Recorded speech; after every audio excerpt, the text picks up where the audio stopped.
namin binibili ko lang ng lalo sa kanto. Yung dos isa. Tara, titignan ko yung fish. Yung fish, tikman mo yung fish.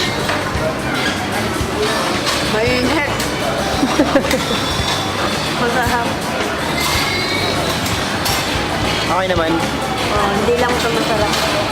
So, Ano ba yan? ewan ko, parang ginawa ng bata. Pinaghalo-halo lahat ng seasoning sa bahay.